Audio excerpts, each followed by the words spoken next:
Welcome to our brief history of South African Apartheid, a dark chapter in the nation's past that lasted from 1948 to 1994. In the next few minutes, we'll explore the origins, impact, and eventual end of this oppressive system. Apartheid, meaning apartness in Afrikaans, was a policy of racial segregation and discrimination enforced by the National Party government. It divided South Africans into racial groups and enforced strict separation and inequality. The policy was officially introduced in 1948 under Prime Minister Daniel Francois Mallan.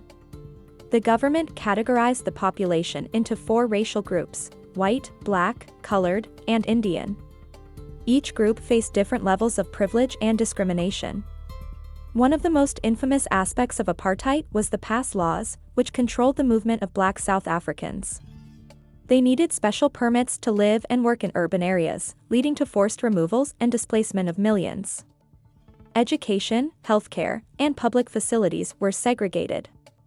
White citizens had access to better services, while black South Africans faced overcrowded schools, inadequate healthcare, and poor living conditions. Resistance against apartheid was met with brutal repression. The Sharpeville massacre in 1960, where police killed 69 peaceful protesters, became a symbol of the regime's violence. Yet, this did not stop the struggle for justice. Nelson Mandela and the African National Congress, ANC, led the fight against apartheid. Mandela's imprisonment for 27 years turned him into an international symbol of resistance. Despite his incarceration, the movement gained global support.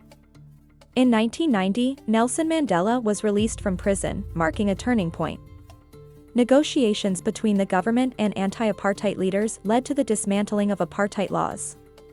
In 1994, South Africa held its first democratic elections, and Nelson Mandela was elected as the country's first black president. This historic moment marked the end of apartheid and the beginning of a new era. The end of apartheid was a major step towards reconciliation and building a more inclusive society. However, the legacy of this period continues to influence South Africa today, as the nation works towards addressing the inequalities that still exist.